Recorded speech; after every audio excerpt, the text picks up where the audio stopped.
So we've started. Hello, everybody, and welcome to the Outlawed Picks Podcast. We're back. We've been away for a little while. We're back. What have I got to say? Today's podcast is brought to you by fullreptile.co.uk. Go and check out. We've got some new stuff. We've got the Little Mo t-shirts. We've also got the new Outlaw Army t-shirts. Got a bunch of stuff. Go and check it out. Is there a code on there right now? No. What code shall we put on? I don't know. Picks. Picks. P-I-C... Yeah, P-I-C-K-S. Picks. Yeah, okay, simple. That's the code.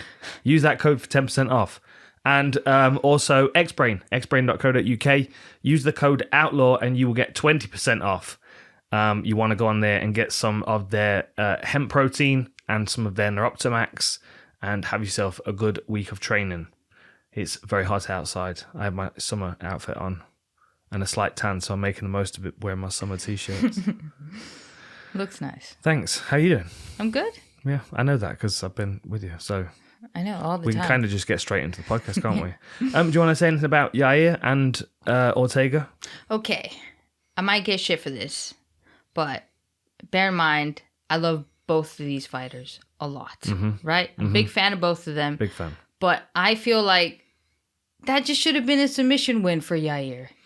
You don't think so? I mean, he was attacking an armbar, right? And then Ortega pulled it out, but using the force to pull it out kind of messed up his shoulder in it. Like, for example, if you have somebody's back and you have a body triangle and they turn to you, it's possible for them to like break their own rib. Yeah. Like, right? was it Pettis against Tony Ferguson? It happens like a lot in training. Pettis against someone. Yeah, Karen. So then, if the fight gets stopped, you don't go, the person has an injured rib. You go TKO. Oh, wait, I'm confusing Oh, myself. no. Oh, no. What is Okay, it? that was a bad example because that wasn't a submission attempt, So it wasn't a submission. Oh, my God. You're going to start. I'm going to start what? I'm just trying to understand what you mean. Okay, that was a bad example. I should have thought of this more knowing that I was going to talk to you. So, I just feel like it should have been a submission win because in a jiu-jitsu competition, right, somebody goes for an armbar or whatever and you go, or you get out, that's a verbal tap. So that's a submission. Yeah. So what you're saying is that his shoulder wouldn't have dislocated had Yair Rodriguez not been hanging onto his arm. Yes, and him pulling it out at the same time. But then Yair was attacking an armbar and his shoulder dislocated. Yes, but if you attack a lock, you always have to control the joint above, right? In order to, like, you can't attack an armbar without having control of the shoulder. You're not going to get it. Same with, why are you looking at me like that? Same with any submission, right? You have to control the joint above. Yes. So there was still a lot of pressure on the joint. Like if I do anything like this, right? And then your legs are here putting pressure on me, it's going to get messed up. Although I did hear that Ortega's had 2 shoulder surgeries before, and like that's been an ongoing issue that he's had because he looked like he was about to cry. He's like, I just don't want to go through another surgery and stuff. Oh dear. But yeah, like I said, I really like Ortega. His skills are incredible, and Yair too. I just feel like a win like that takes away from his win, if that makes sense. So it should have been a submission or a TKO win for Yair. I just didn't want it to say injury because I feel like that takes away from his win. Whatever, submission or is that not what? Submission Poirier against shoulder. McGregor would be. Would that not be an injury win?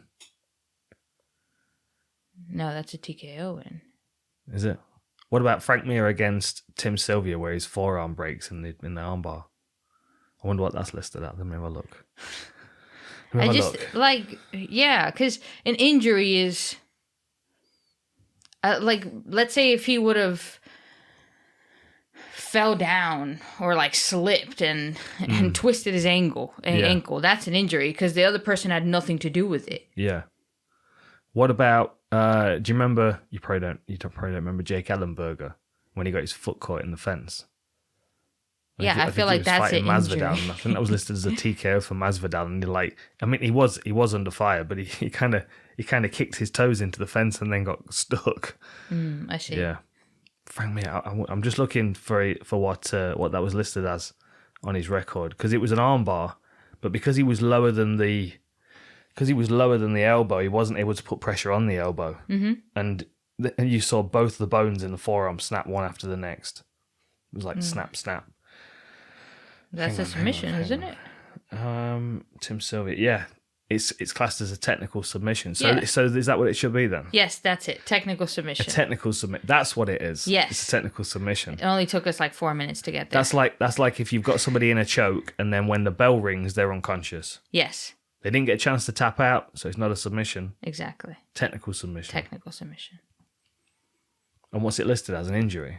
Yes, injury. Shoulder injury. But is it not a win anyway? Or is it no contest? No, it's a win still. So it doesn't really matter then, does it? We all know what happened. I know, but it takes it away from his victory. Because then it'd be like, oh, you didn't really win. He had an injury. Yeah, well, I was attacking the dude. Like... okay, but make an argument the other way then. Make an argument why it shouldn't be a win for Yair. Why should it be a no contest? No, I can never make that argument. Okay. That doesn't even make sense. You can make an argument for what the loss is classed as, but you can't make... But it's always a win for Yair. Yes. Okay. He can't continue, and Technical the fight's submission. going on. Yeah, exactly. But Okay. you said so make what happens an in the argument. rematch? There is no rematch. Do you not think it's going to happen? No. Come on. Why not? Well, okay, so what about if Yair gets a Yair shot already at... won, so he's not going to give him a rematch. Even if it gets scheduled and stuff, he already had the Okay, then, let me championship fight promised. So he's not going to be like, oh no, due to some weird honor thing, let me go through all that risk again, because you wouldn't do that. Let me give you a for instance then, because Yair is probably going to get a title shot next against Volkanovski. Yes. Imagine he flying heel kicks him in the face and wins the belt. And then they put him Brian Ortega straight in after as the first defense. Yeah. Then what happens?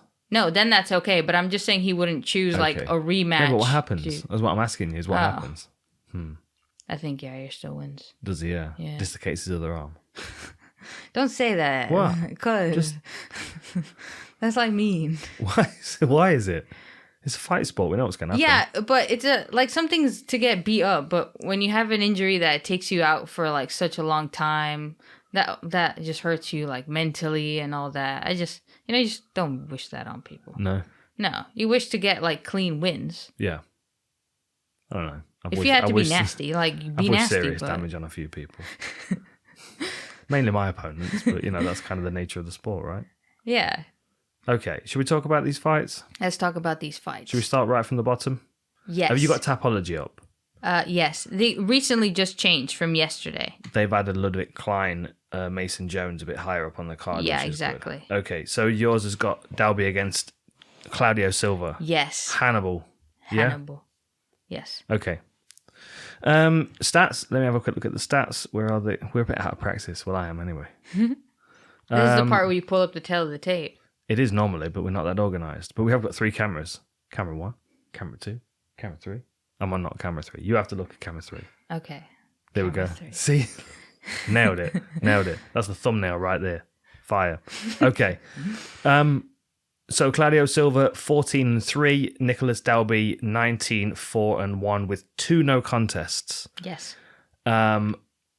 Both 5'11". Dalby has a 3-inch reach advantage. Southpaw for Cláudio Silva, orthodox for Dalby. Although he does switch around his stance and step through with his strikes. What do you reckon?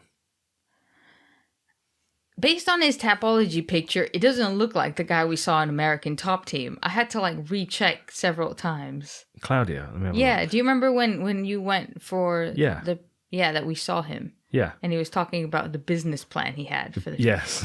I'm not going to reveal it just in case nobody steal it, but he's got life figured out. He's got it figured out. Okay. Yeah. Well, what I can say from what I saw is that when GB Top Team, they had at the time that really tall guy. Yeah. And even though, striking wasn't where he felt the most comfortable, no matter his age, he's kind of like a Glover Teixeira and like a lighter weight. Like he'll take you down, control you on the ground, and then his just great jiu-jitsu fundamentals take over. And that's what I think he has to offer in this fight. Also, he did seem pretty mad at his contract and how things are going. He did. That's probably why they put him first fight of the night. Yeah. I kind of feel like this one might be the loser gets released. Which would be a shame because they're both good. But, I mean, you look back through Cláudio Silva's record.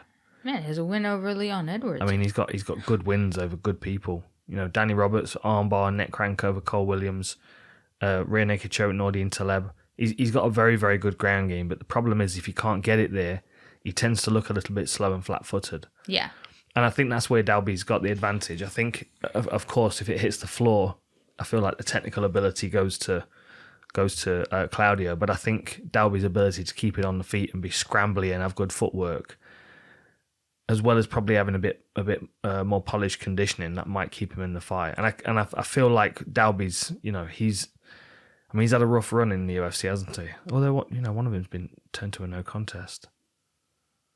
So that's So he was released from the UFC. He had 3 losses back to back: a draw against Darren Till, and then 3 decision losses: Zach Cummins, Peter Sabota, and Carlo Pedasoli. Then,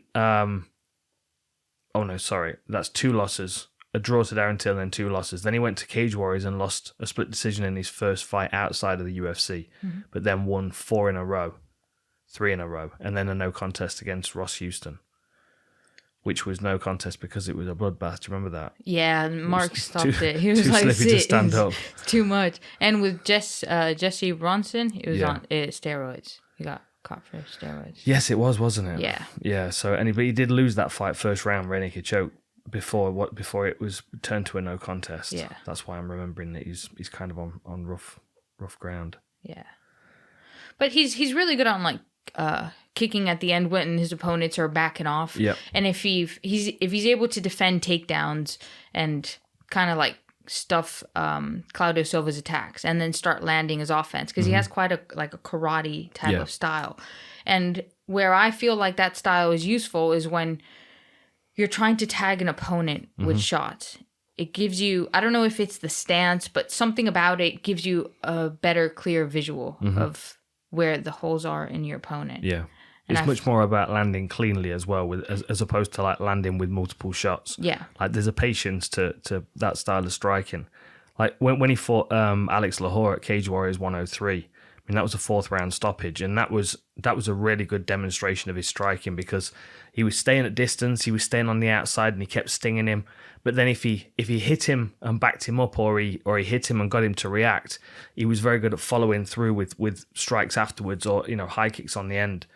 And I feel like that movement that he's got is going to be problems for Cláudio Silva. Like if Silva can get it to the floor, and while they're dry, while they're fresh, and be able to take his back, Cláudio could quite easily win by early submission. But I think if Dalby's able to stuff his takedowns, keep it on the feet, he's probably going to be able to outstrike him to a decision. Might even lose the first round. Yeah. The one thing I noticed about Cláudio Silva's last fight is that he didn't really look like himself. No. He looked really slow in comparison to how I've seen him before. He's getting old now. Yeah. I mean, he's 39. Right? I know. Not quite as old as me, but almost.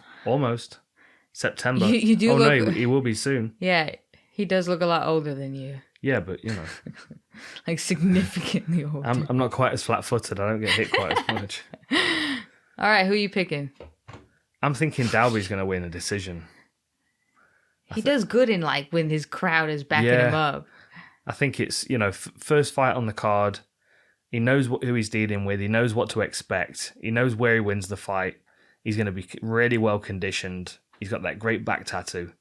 That's an additional PowerPoint right there. Don't look off at Jamie. Jamie agrees. You get additional points for good tattoos, right? See? No, that just means you're not as good on your back. Oh, is that right? Yeah, because you don't want to sand it off. Yeah, you need to be really good at staying off your back, because you don't want to be rubbing it off onto the canvas.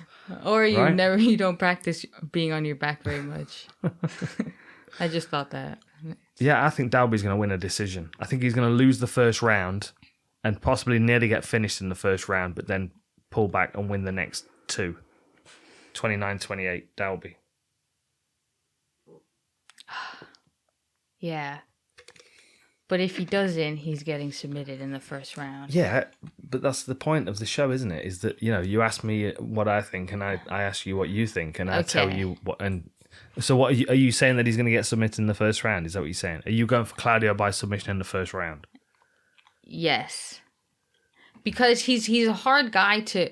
I don't know. He's tough, and he's been the underdog, and he goes forward, and it doesn't matter. And his only losses are to like really. Really big name people, and he's just battled a lot to get back here. Why are you laughing? Oh, okay. Yeah, you're going down. Yeah, just put her down. She'll probably come around here and try and take over my mind. It's good because she was smelling bad, and it was so hard to focus. You're just blaming it on the dog. Unbelievable. Okay. All right, I'm picking Cláudio. Really? What? Submission first round? Submission first round. If not, I got Dalby. Okay, you can't do. That's not how it works. You can't have an asterisk. Okay, fine. I'm going for Cláudio. I'm gonna go for the underdog. Yep. Yeah. Okay, fair enough. So next one up, women's flyweight bout: Mandy Böhm against Victoria Leonardo. Is that how you say her name? How would you say it? Böhm or something. I don't know.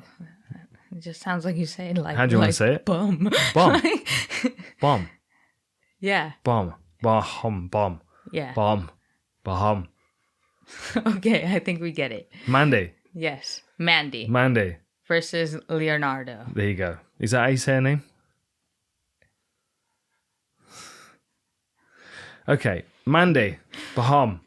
7-1 with 1 no contest, and Victoria Leonardo 8-5.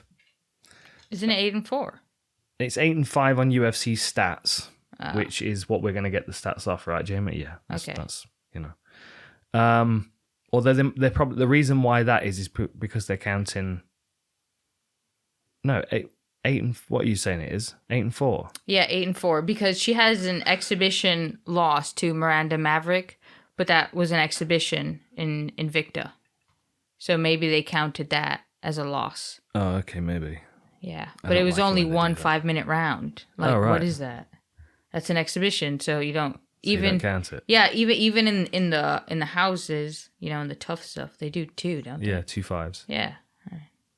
They're running out of time, or what? Well, you got to be that urgent. You only have 5 minutes. I want to miss the bus. You only have to do one round. Yeah, just don't even bother with the clock. Just shout when it's over. I feel like this podcast is going to drag on and be really long. All right, let's get to it. So Mandy has a 2-inch height advantage and I'm no good at long mathematics. She has a massive reach advantage. Okay. Of 7 inches. There you go. I did it eventually. I expect Leonardo to be enthusiastic about striking for about 30 seconds. Yes. And as soon as Böhm starts hitting her with some of those heavy low kicks, I think she's going to try and clinch her, hold her up against the fence and take her down where she can beat her up and ground and pound her. Mm-hmm. I don't think she's going to be able to do that. I think Böhm's going to be able to stop her. Yeah. What I really liked about Mandy was those elbows from the clinch. Mm-hmm. They're slick. She like creates some space and then comes over like very, causes a lot of damage. Yeah. And I thought that was really nice. I didn't feel like we saw a good version of her in her UFC debut. And that might have been because, it's your UFC debut and things get to you. But I think she's a lot better than what we saw in that fight. Mm. And I think maybe on this one, she's going to be fighting somewhat close to home because she's German. She's going to be fighting in Europe, something that she's used to and comfortable with. But yeah. Height and reach advantage. Massive height and reach advantage. Yeah. Lipski did a good job of closing her down and keeping a hold of her wrists to strike. Leonardo's got to be able to get close enough to do that. Yeah. And but I don't think she's going to be able to. No, I think she does a great... going to win this one. Yeah. Probably stop her second round, like knee to the body or something. The only danger I saw with her fights is that, she covers this backside of herself really well, but it's like the front that she leaves open. Mm-hmm. So if an opponent goes body overhand right, it usually lands and it usually does rock her. Yeah, I mean, Leonardo's got a higher striking output, higher striking accuracy. Not as good striking defense, though. Yeah. I'm picking Böhm. I just feel like she's going to be able to keep her. I think she's gonna have to defend a couple of takedowns, get herself off the fence in the first round, and then she'll start to land clean shots. Like front kicks to the midsection, knees to the midsection. I could see it, something like that stopping her. Yeah. Closing her down against the fence, hitting her with some elbows, and then smashing her knee to the body and dropping her against the fence. It's a little bit like what Melissa Gatto is like. Mm-hmm. I think Melissa Gatto is. But yeah, it's just that long, rangy, like strong muscle. What I found weird was with Mandy was that she had her first fight was a no contest, but she lost to a triangle, and it doesn't say why it was a no contest. There's like no information about it. Weird. It was 2014, and then she came back 2 years later. But I just thought that was strange. Weird. Does it say what show it was on? It was, I think, a GMC, which is the German show, which kind of makes it. But the other girl was German too. Who knows? Yeah, it's German MMA. Okay, which way are you going? I'm gonna go with Mandy. Yep. What, decision or stoppage? What do you reckon? Probably decision. Yeah. Okay. This one should be a bit of a banger, I think. Kyle Nelson against Jai Herbert. So Kyle Nelson tends to do his best work when someone's backed up against the fence, when they really can't get anywhere, and he stands real square, and he's very, very aggressive with his striking. And he was it Reyes he did that too? It's like swarming up against the fence and got the standing TKO. Yeah. Like, he's definitely going to have to do something to close Jai down because Jai being so tall and having such good footwork, he's going to have to do something to back him up against the fence. But the danger is he's going to, like, while he's closing him down, that's where Jai is going to be a sharpshooter. He's really good with that little short cross that he throws. Yeah. But the thing is, in his last fight, he did get his back against the cage and was knocked out. A fight that I think he was comfortably winning. But I guess when you get so much into the environment, and I don't know if it's because he was in London and it was home and the crowd gets crazy there, that he was just like, oh, I'm just going to stand and bang against you because I'm doing so well already. But he kind of just went away from where he was doing well, which is at a distance, moving around and like tagging him. Yeah. And using his kicks as well off the end, going from like a 2 to sway back lead high kick, which is what got the knockdown in the beginning. Yeah. But went away from that, and it was a small mistake that cost him the fight. But I just wonder how he's feeling about that, because Kyle Nelson is also a fighter moving up from 145. So I think it's the same UFC, give you the biggest person in the division, because he was sidelined. Yeah. His last fight was September 2020 for Kyle Nelson, and he asked to be moved up to 155, and they just that was Quarantine, wasn't it? Yeah. Yeah. Like 7-second knockout in the third round. It was a good fight up until that point. Yeah. But he tends to, if you look down his fights, he tends to either stop people in the first round or get stopped late. Like he's a fast starter that tends to give everything to try and get the finish. And he's tough and durable enough to usually get into the third round.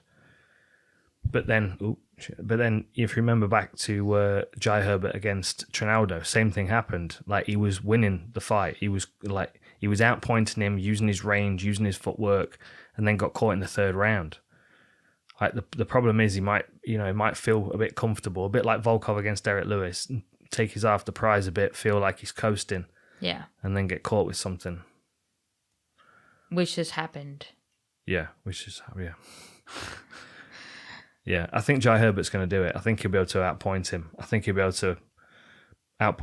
stop him, but I think he'll be able to outpoint him, keep him on the end of his strikes, use his footwork, and keep his back off the fence, learn his lessons, and sting him on the way in. What he said was that he was looking to make it a 3-round clinical fight. Oh, did he? Yeah. Yeah, he said he's not looking to finish. So I think that last fight played into his head of him learning his lesson, but now I just feel like he wants to make it a point of implementing that, that he's a much more calm, much more composed fighter. Yeah. I think if he goes in there with the mindset, though, that it's going to be a 3-round beating, that he'll probably stop him anyway without meaning to. Yeah. I can just see him walking onto something because Nelson's so face first aggressive, especially when he feels like his opponent's backing up and he's got him against the fence, and that's where Jai will be able to catch him with counters. And he has a sweet knee up the middle. Yeah. He's a good fighter, Jai. He's not really shown his potential yet. I'm going with Jai. I think he's going to stop him second round. Same. Yeah? Yeah. Okay. Up next, we have... Mohamed. Yes, we do. Mohamed Mokaev against Charles Johnson. So Johnson's making his UFC debut, right? Yes. He's a bit of a fiery character. I watched his last couple of fights. Good at attacking necks, powerful hands. Had a few boxing matches as well. Not particularly successful with his boxing matches, but his hands do transfer pretty good over to MMA. And then, of course, Mokaev is undefeated, great wrestling, very, very slick fighter, well experienced as an amateur, good at taking people's back, choking them out. That's what I think he's going to do. I think he's going to sub him. I think he's going to take his back. You know what's interesting about that? Charles? Well, I read that he was an Olympic cross-country runner. Is that right? So he could probably out-cardio Mohamed, I guess we can say that. But he went to train at Renzo Gracie Philly and with Jordan Burroughs, one of the greatest wrestlers, I think, ever. But then the thing is Mokaev with the wrestling that he's got, because he learned how to wrestle in the UK and then transferred over to MMA through IMAF, he's got wrestling for MMA. And Jordan Burroughs might not be able to put the same kind of wrestling on him. Yeah, plus you can't absorb somebody's power if you train with them for a month. Can you not? I've been trying to do that for years. People do that, and with the pictures. If you do the point and the picture, you don't get their skill. Huh. So that documentary, like Mortal Kombat, where you can That's the superpower that I want. Yeah, it'd be amazing. Yeah. Okay. Yeah. What do you reckon? Mohamed he's sick. I'm very excited for him. I also love how he uses his flexibility with his wrestling. Mm-hmm. It's kind of like he's able to grab stuff from further, but base himself into the ground even more. Mm-hmm. And that's sick. Yeah, you said he reminds you of the Lazy King of Aries. Does remind me very much of it, because the Lazy King has quite a similar story, well, more or less, immigrated, kind of learned through this, but wasn't like he was training in Dagestan wrestling all his life and then came. They started within Europe, somewhere that's people think isn't good with wrestling. So how is it that these guys are starting in Europe and having great wrestling? Yeah, I feel like Kamzat is another one. It's something that proof that it's probably something to do with their DNA, right? Yeah. No, I'm excited for Mokaev's future, and I think this is a tough test because this guy's got a lot to gain from coming in against him. Handing him his first loss in this guy's UFC debut. Mm-hmm. But I think Mokaev's, he knows what's on the line. He's a smart kid, and you learn lessons if you have a long enough amateur career. And I think it might be a bit of a fiery first round. Yes. And then I think he'll return to his wrestling towards the end of the first, beginning of the second. Yeah, because Charles uses really well his teeps and maintaining distance and striking at the end of them. He does give his back when he scrambles, though, I noticed a couple of times. I wonder if he'll lay off the kicks, given the fact that Mokaev might grab an ankle and drag him in. Might just stick with his boxing. But then the issue is that it's one, I guess, fence closer the opponent is, one range closer. Mm-hmm. So then now he's not from that way, that far away where you can see a takedown and sprawl have time. But now he's one range closer and he's already faster than you. So that's why I think Mokaev might box him up against the fence and then shoot and take him down there. Yeah. And then get him to expose his back as he's scrambling. Yeah. Yeah. Well, he said somebody offered him $100,000 if he gets a submission finish. Is that right? Yeah. What was it? Shaq? Bahrain Prince guy. Yeah. Oh, is that right? A Bahrain Prince. Nice. Fair enough. Yeah, I reckon. I just think I think his submission game just merges perfectly with his style of wrestling, and I think by the time he gets into the second round and people have had enough of his pressure, they're usually offering their neck for something. Yeah, There's this one video I saw of him wrestling, and like somebody went for like his legs or something, and then he just posted and like slid off their back. You know, like if you're sliding like across a car trying to impress somebody, and then you do like the little look. Like he did that and then took him down. It was sick. I think he's definitely has the potential to be champion. You know, the only thing is obviously his age and if he doesn't derail and all that, but he can definitely be the champion. They've just got to build him right, haven't they? Exactly. Don't give him two big fights too fast. Because he might not have as good control of his emotions as he believes because he's 21. Yeah. And so we've not got Johnson's reach on UFC stats, but he's got a height advantage of 4 inches. Yeah, should be interesting. I think Mokaev's going to sub him. Same. Okay, moving on. Makwan, Amirkhani against Jonathan Pearce. So Makwan's in a bit of a tough spot, isn't he? He's had a rough time as of late. Yeah, well, he did have a great performance in London. Oh yes, of course. Versus Mac Danzig. Grundy. Yeah, Grundy. Sorry. Yeah, so he lost 2 decisions, one to Barbosa and one to Kirk, and then he got kneed by Lerone Murphy as he level changed.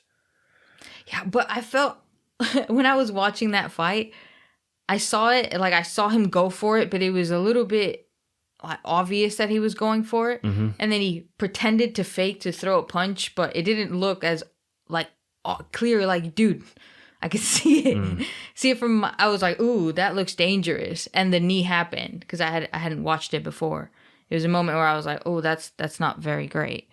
But yeah, I'm not trying to take away anything from his win over Mike Grundy because it was absolutely sick. The way he went from, I know you're going to take me down and I'm going to make you feel like you're safe in this guillotine, but in reality, I'm setting up a different choke. Chased it. It was beautiful. Absolutely beautiful. Yeah. But I just kind of felt bad when Mike was walking and they were talking about all that he's been through and like that camp must have. Yeah. Man. I can't imagine the kind of pressure on his shoulders. And then you've got someone that is a really fast starter. That's the first thing that most people think about when they think of Makwan is that, was it Andy Ogle in his debut where he just ran at him, flying knee. Yeah.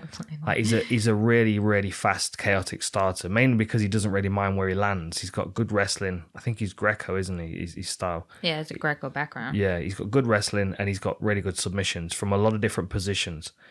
But the longer the fight goes, and I don't know whether it's linked to his conditioning or what, but his confidence seems to wane as the longer the fight goes. And this is where Jonathan Pearce comes in because he's quite patient and there's nothing particularly flashy about his game. You know, he's just kind of gradual, kind of moves forward, outpoints people. It's not like he's not slick, but he's not an explosive, fast fighter. And I wonder whether he's going to have enough wrestling to slow Makwan down and force him into a longer paced fight. I expect Makwan to jump on him and sub him, to be honest. You know, like Joe Lozon did. Yeah. Tied him up and beat him up. But I think Makwan would probably just anaconda him. Yeah. Well, something that I heard from Jonathan Pearce, I was looking at some of the interviews for the fighters, was that after that I found crazy was that he fought Joe Lozon. So bad with names. And then he had a shoulder injury where he had to like rehab it and it took forever. And he only got paid $10,000 for the fight. So he was like absolutely broke and in a horrible position. And he's like, you know, I overlooked my opponent with that fight. And something interesting is that he's also been training with Camwell. How do you say his name? Somebody has a victory over. Let me look. Over Makwan. Yes. Yeah. Kamuela Kirik. Right. So he's been training with him for this fight. One of the guys that beat him by decision, right? Yeah, on a short notice. Mm-hmm. So yeah, he's been training with him. Yeah. He said, like, in his last fight, he had issues with rehydration, that he was puking after the fight, that he felt really bad, like, none of the water stayed in. So that wasn't a good performance from him. But he was caught in a choke and in an armbar and in these submissions where maybe Amirkhani can finish him. Yeah. I think Amirkhani is going to catch him with something. Just It's just the speed, the ferocity at which he moves. He's going to swarm him. He's going to probably feint like he's going to box with him, level change, take him, body lock him, take him down, or even climb up his back while he's standing. Yeah. Yeah, I think a fast submission for Makwan in this one. I think Jonathan Pearce could tough it out, but he's got to be ready, and he's flying all the way over to London, and he's first time internationally fighting. Is that right? Yeah. Outside of his comfort zone. Dealing with someone that has got a fast start, that fought here earlier this year, that's got a routine in place. Okay, let me have a quick look at the stats for this one. So 17-7 for Makwan and Amirkhani, 12-4 for Jonathan Pearce. 2-inch height advantage for Pearce, 1-inch reach advantage for Makwan. And Makwan's listed as a southpaw. They both switched their stances, but Jonathan Pearce looks comfortable striking from both stances, which I was impressed with, which might make Makwan's takedowns a little bit problematic. If you remember when he fought Lerone Murphy, they were talking in his corner before the second round started, and they were saying he's not got a takedown when you southpaw. Like they were telling him to stand southpaw, and then obviously he threw the knee as he level changed. I wonder if maybe him standing southpaw created more distance for Makwan to have to cover, and that's why he was able to read the knee. But Jonathan Pearce is comfortable southpaw. Well, something that Jimmy always teaches us is to change the angle so you're not going straight to that danger zone. Because that's the thing with being southpaw, is that you have different dangers available. Yeah. Or maybe it's the same danger, but the effect is much greater because of the stance and the difference. Yeah. Yeah. Open stances as well. Southpaw v orthodox. If Makwan's level changing, he is vulnerable to those knees. Plus, Jonathan Pearce has a wrestling background. So, I don't know. I feel like the wrestling might kind of cancel each other out, and then Makwan can get... I just think the speed. I think the speed and the aggression that Makwan uses is gonna be the deciding factor. Yeah. Well, I'm picking Jonathan Pearce. Oh yeah. What decision? You think he's gonna be able to stop him? No, I think he's gonna get a decision. Yeah. Yeah. Okay, fair enough. I'm gonna take Makwan, 90-second anaconda. That's also very likely, but now we're going to the first fight with Nicolas Dalby. So, okay, Nathaniel Wood against Charles Rosa. Yeah, this should be an absolute scrap as well. I'm always looking forward to Nathaniel's fights, but sometimes it concerns me with how willing he is to trade punches.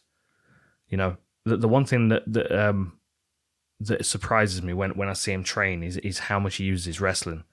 And I wish I could see more of that in the fights. Even if he's not successful with it, I could, if he was using more of his wrestling to threaten and to set up his striking, he would have a lot more success. And I think with Charles Rosa, because he's a Brazilian Jiu-Jitsu black belt, he's going to be quite comfortable trying to attack submissions if Nathaniel's level change into it to try and take him down, which means he's going to be kind of reaching and looking, which might give him the opportunity to strike. This could also just be a slugfest. And that's my concern, is that then it's a bit of a roll of the dice, and they both take a lot of shots. Plus, it's London, which is his hometown, which he's gonna want people. I guess, lot of pride. Yeah, you if you're fighting in your hometown, you don't want people to be like, oh yeah, you wet blanket him the whole fight. Good job. I paid to see that. Aren't the tickets at £700? Something like that. Crazy. Something like that. Hey, it's expensive to pay these fighters £10,000 to fight. Yeah, so I just think that might play into his fight. I do agree with what you saw, because when we went to GB Top Team and I saw him, I was like, that doesn't seem to be the same as when he fights, because he's like... Yeah. He's far more technical and far slicker than he lets on. I just think it's I think it's the atmosphere, and there's a lot of emotion associated with fighting in London. Brad Pickett was one of his heroes, and being there and watching Brad, be like the hero of the O2 Arena. He wants to kind of live that, and I'm sure that it's almost automatic when he's in there when the crowd are cheering and stuff. But if he's able to kind of pull it back, I think he's the sharper athlete. I think he'll be able to have speed on his side, enough to be able to land his strikes, But if he just stands and trades, then Charles Rosa is equally as tough. And they take shots just as well as one another. But, you know, the difference is if Nathaniel gets rocked, Charles Rosa might try and jump on a submission and be able to get the finish that way. Yeah. Well, one thing interesting about Charles Rosa is that the only stoppage he's had was the referee stopping it, but he had already gotten up and was in the middle of striking, to which the referee was like, "Oh, I'm so sorry for stopping it. You know, I thought you were out. But this is something that he said, that Nathaniel Wood was knocked out by a 125er. So you have to imagine that him being at 155 and Nathaniel Wood coming up in weight will give him He'll be given the confidence in that exchange. Yes, exactly, because he's like, I'm a bigger fighter. Plus, he's really big for this weight class. Yeah. So he's like, I'm fighting a smaller fighter. But with that comes that the Nathaniel will have better movement, better speed, all the things that you do if you're, you know. Yeah. Did you see how lean Nathaniel was for that last fight, the one that got cancelled? That was absurd. He was absolutely shredded. He looked like a roadmap of England. Yeah, and then to not fight, man. Yeah. And then to see what that card was. Because it's not like he didn't fight and the card was shit. And that can kind of help soften the blow. But when it was one of like the best fight night cards in history, and he should have been there and, you know, sharing with that glory, it kind of makes me think, oh, did he train too much for this fight? Yeah, I mean, he was super lean for it. But then, you know, this might be we might see a better performance from him just because he's not having to worry as much about his diet. I mean, 10 pounds is a big difference. You know, his fight against Casey Kenny was at a catch weight, but even, at 140, but even another 5 pounds on top of that's going to feel like, you know, it's going to feel great. No, I don't say that. I just mean like, if you have it build up the anger that you were supposed to fight and you have it, and then you know that London's coming up, but it's quite a few months apart. So have you peaked already several times? You know, that's just what I'm saying. He could have done with taking like a month off. Exactly. Yeah. Because he's already so lean. Yeah. You know, and he's focused in that training. He doesn't talk to anybody. He's not socializing. He is there and he's focused and he's listening to his coach's advice and he follows it. You know, he trains really hard. And with what happened with like opponent not, you know, it just. And he weighed in as well, didn't he? He already made weight. At least he got money. Yeah, that's true. So which way are you going?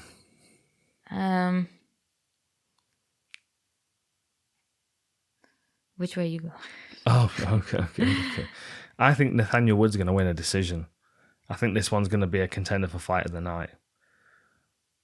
I think there are a good few fights on here that can be fights of the night, and they might get overshadowed lower down the card by the ones on the main card.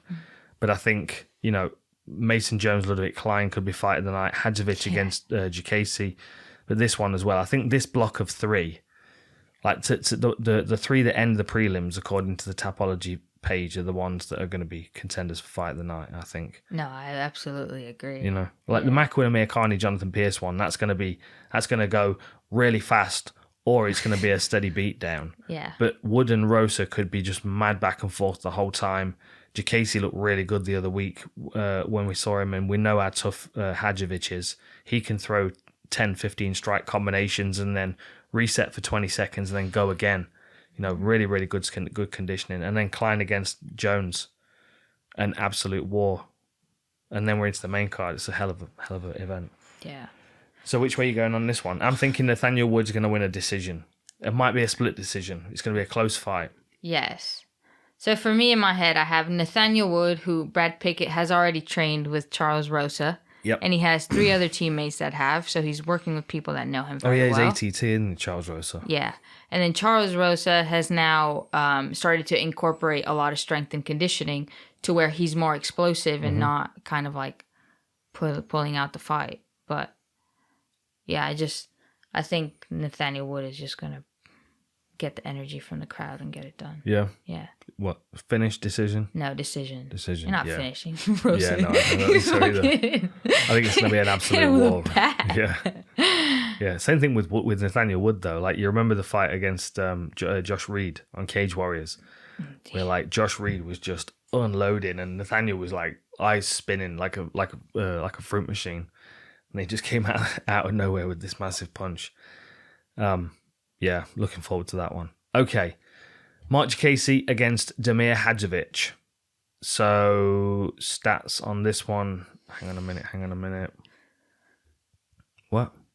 Are you Googling that? Marc is just funny. Yes, he is. He laughs at everything. Okay, Diakiese 15-5, Hadžović 14-6. Marc with a 1-inch height advantage and a 3-inch reach advantage. Higher striking output from Damir Hadžović. Higher striking accuracy, higher defense. The stats for the takedowns are kind of reversed though, which is where I think this fight's gonna be won or lost. Hadžović's 62% accuracy, 32% defense, and Diakiese is 42% accuracy, 62% defense. They're kind of opposites. But I expect Diakiese to wrestle in this one. Well, that's what he did in his last fight. Yeah. And I thought it was quite mature from him. Yeah. Because he's such a great striker and likes the crowd, and he's one of these fighters like Nathaniel Wood that likes for the crowd to like him, and to enjoy his fights.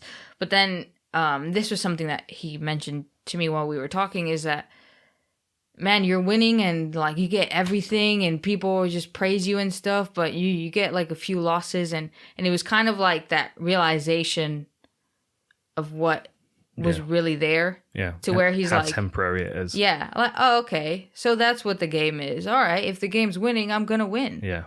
And I think he's come to that, and we saw that in his last fight. Yeah. I think his wrestling looked good. He was the commentary wasn't really on his side, and the crowd weren't particularly enjoying it from like halfway through the second onwards. But against Hadžović, I think he'll do the same thing. I think he'll strike a little bit, but Hadžović is going to want to try and stuff those takedowns, keep it standing. And I could quite easily see Diakiese just wrestling him up against the fence and like slowly beating him up, really similar to what he did against Böhm. Yeah. He has great, like, sick boxing combinations. I think as a striker, he's a lot more fluid, and Damir is just like, like strength, like, I'm going to freaking murder you with all the shots. So I think that allows Diakiese to not only move better, but pick body shots, which I think will be great, like body kicks or with his punches. I think Damir looks a little bit like Barsola. Yeah. Like Barcela's a Peruvian version. Yeah. Right? Yeah, for sure. Yeah. Like body-wise and everything. Just kind of reminds me. He's gonna be a real powerhouse. He's gonna be difficult for Diakiese to take down, but what I liked about the Böhm fight was his persistence with his takedowns. Yes. Like, he was not, at no point did he like quit. No point did he give up and was like, oh no, okay, we'll strike. He stayed on him. He kept trying to chain things together. Because I think Hadžović, although his takedown offense is not as good as Diakiese's, I think he's going to be able to, with strength and determination, keep getting back to his feet. Yeah, I don't know about this one. I keep going back and forth. I could see it going both ways. I could see Hadžović being able to stuff his takedowns and kind of bully him a bit, like Pearce did. Making him feel pressured, because Diakiese's such a sharpshooter and he's got a lower striking output. I mean, strikes landed per minute for Diakiese is 2.84. It's 3.94 for Hadžović. And that's because of the way that Hadžović closes down and throws volume instead of Diakiese, who's much more like, remember when he knocked out Teemu Packalén, it was like super fast, like, really accurate striking. It'd be good to see him train with the MVP. Yeah. Do you know what I mean? Because especially if he got more of that side-on style to utilize his range. Just his like fluidity that not a lot of fighters have. Yeah. And that's where I pick, like, the style of striking that I like to see is a lot more fluid. Usually, like, the lighter weight classes have them. Yeah. I like that he's gone to GB top team though, because he was talking about because of Brad and his wrestling ability. Yeah. It's a good place for him. Well, and the owner said that they were expecting him to be like really cocky and whatever, but he shows up on time. He listens. He's not the person that they thought he was. Yeah. Well, he's a good kid. Yeah, he's funny. I'm going to go Diakiese. I think he's going to take a decision. Yeah. The only issues I can see are the body kicks and the knees, especially the switch kicks from Damir. Because he might watch the Fiziev fight and be like, those body shots are good. I have a strong one. Let me utilize that. Yep. But yeah, I'm going to go with Diakiese. Yeah. Although Damir, I'm sorry. Okay. Last fight on the prelims. Ľudovít Klein against Mason Jones. This fight's going to be crazy. Yeah, it is. Yeah. Mason, similar to Nathaniel Wood, though, gives me that nervousness sometimes because he likes to fight a bit too much. Like, he is a lot of fun to watch. But you can't stand in front of Ľudovít Klein and keep trading shots because he does have a lot of power. He's a big individual for the weight class. I fully expect him to struggle to make weight. And that's where it kind of leans towards Mason because Mason's good at grinding and wearing people down and turning it into a slugfest. And as long as he gets, especially at the starts of fights, he gets impatient between his combinations. So he'll throw a few punches and then before he's even started to reset, he's gone again. And that's usually when he's getting nailed by his opponent because they're feeling like they have to throw back as well. If he gets caught with a single shot, though, then you'll see him kind of settle down and he'll start to hit and then roll, and his defense is really quite good. It's just making the decision to use it or not. Sometimes he chooses not to, and he allows fights to be closer than they need to be. Yeah, I felt that Do you know too what I mean? while watching him. Like, because skill-wise, I'm just like, dude, just don't like fighting that much. Yeah, that's it. just pull back a little bit. Not as a fan, because as a fan, I'm like, yeah, just bleed. Yeah. I mean, look, so the tail of the tape, the striking output says it all, really. So Mason Jones 11-1 with 1 no contest. Ľudovít Klein 18-4. 3-inch height advantage for Mason Jones and a 2-inch reach advantage for Mason Jones. Southpaw v Orthodox. Mason Jones' strikes landed per minute is 6.71. compared to 3.58 for Ľudovít Klein. And his striking accuracy is 10% lower. He just throws so much more. There's just so much volume in there. Yeah. It should be a really fun fight, this one. I mean, I wouldn't be surprised if Mason Jones uses clinch work, try and rough him up a little bit, kind of make it a scrappy like fight. wear on him. Yeah. Especially if Ľudovít Klein's struggling to make weight because he, that's kind of his thing. He was 5 pounds over in Fight Island, wasn't he? It was against Shane Young. He was like 5 pounds overweight and won by head kick. Yeah. That's something that might be dangerous, his head kicks or all the power that he has on this left hand. And he has such a nice, 1-2. Yeah. That, But I think he will feel slow compared to Mason Jones if Mason's taking his time. As long as he stays fresh and he stays sharp and he uses his skills as opposed to his determination to win. Yeah.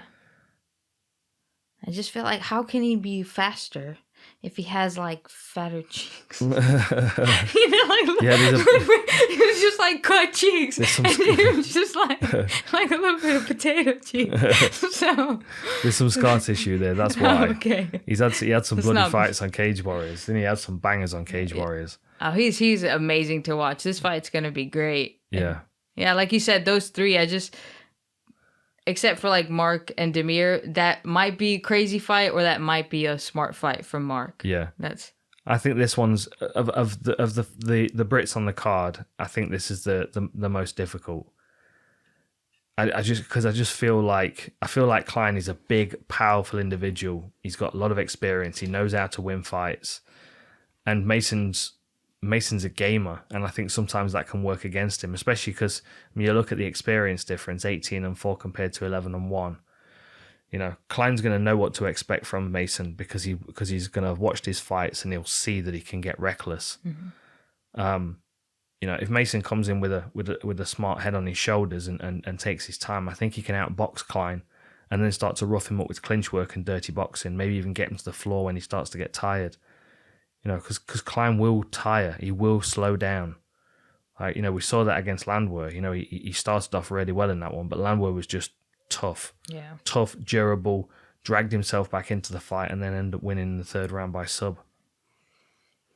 I think Mason is pretty complete as well. Yeah, he's a very well-rounded fighter. It's like with Yair against Ortega. He's just got to hold back on the emotion. Yeah. Because that's what can drain him is his love for getting in the pocket and trading. And, taking shots as well is exhausting. There's an expense to that. What do you reckon? Nothing. What do you reckon? Who are you picking? I'm picking Mason. How? I think it's going to be a decision. Yeah, decision. Like a banger. A bloodbath decision. Yeah. Like the Just Bleed guys going to be like, yeah. Yeah. I think so too. And I think that's probably why they've put it the last fight on the prelims. Because then when people start watching the main card on TV, they're like, geez, look at all the blood on the canvas. What happened before this? And all the Brits all kind of drunk. Yeah, they're going crazy. All got sprays of blood all over their face because they're sitting in the splash zone. Okay. All right. Main card time. So we're both going Mason Jones. Yes. Yeah, I could very much see this one being a win for Ľudovít Klein. But this, I'm pulling for Mason Jones. I think he's got the skills to do it. I'm hoping he's got the patience. Yeah. Okay, main card time.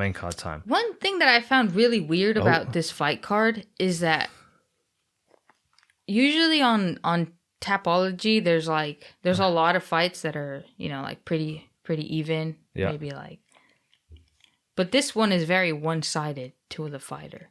89% voted for Jones and 11 for Ľudovít Klein. Because people aren't going to pay £700 for a ticket if they don't get what they want. Right? Right. You're going to ruin your night. Beers are expensive in London. The thing is, though, it's MMA. It's MMA. And the majority of people that are voting because out of passion for the fighters. There are some tougher fights on here than people will admit. There's ways in which Jordan Leavitt could be a real problem for Paddy, which we'll get into. I think I think Hannah Goldie could be a problem if Molly gets too eager and follows her to the ground. You look down the card, how tough Charles Rosa is. I think Mason's probably got the toughest fight. But at the same time, Jai Herbert, Kyle Nelson could get backed up against the fence and smashed. There's lots of different ways for the local fighters to lose. I think they're matched up, with the opportunity to win and win spectacularly. But that's promoting for you. That's how that's the benefit in being able to control all the pieces on the table. MMA though, it's MMA. Like Paul Craig, Oezdemir, I can go back and forth on this. And if you'd have asked me this 3 or 4 years ago, I'd have said Oezdemir wins every time. Yeah. But Paul Craig, with his recent skills that he's shown and his confidence that he's got off the back of that, I could actually see him taking Volkan down and subbing him from top position. Yeah. Oh, his triangle last fight. Oh, my goodness. I think I've rewatched that just so many times. Just how he pulled the arm into the with the leg. Yeah. Yeah. Plus, he was already knocked out 8 times in that fight, and he just came back. I think he should have had a triangular, because he's the new head and that, doesn't he? I think he should have had a triangle put into that front area. You know what I mean? He could have just spiked it up into a pyramid, like a 3-pointed pyramid. That would have been awesome. He could have completely owned it. You know what I mean? No, Paul, if you're listening, don't do that. He's been training with Tom Aspinall, which you'll has. see. There's loads of good stuff on the Full Reptile channel that the Raptors have been working on. We've got Tom Aspinall swimming in the sea and training with Paul Craig. We've got Molly preparing alongside Paddy at Next Gen, and we've also got a really good piece on Mokaev, which you watched yesterday, right? I watched this morning. Oh, right. What do you reckon? Oh, I loved it. Yeah. Yeah, because I got to see a lot of his personality, and he was quite honest during it, which... Well, also, props to Mystery for the questions he asked. I wouldn't ask those questions. Yeah. I would just steer clear of everything that he asked. Yeah, he asks difficult questions. Yeah. He does, yeah. But... And also, Mystery's not a big guy. Yeah. So if these fighters just get mad and want to punch slap him, you'll die. Let's put him in front of Nate Diaz one day and get him to ask him a question. They would definitely slap the shit out of him. But it was just really great to see his personality. Not only that, but to see him training. To see how intense he trains and how smart and how calculated it is and how mature he is. But it doesn't... I was just blown away by his age. I checked several times. I was like, yeah, he's very 21. switched on, isn't he? He's very switched on, very mature. Yeah, there's a bunch of stuff on the Full Reptile channel. Make sure you check that out. I have enjoyed it. Okay, so Paul Craig Volkan Yes. is where we're at now. Let me just quick go through the tail of the tape. So 16-4-1 for Paul Craig and 17-6 for Volkan Oezdemir. 1 inch height advantage and a 1 inch reach advantage for Paul Craig. 26% takedown accuracy, but an average of 2 submissions per 15 minutes for Paul Craig.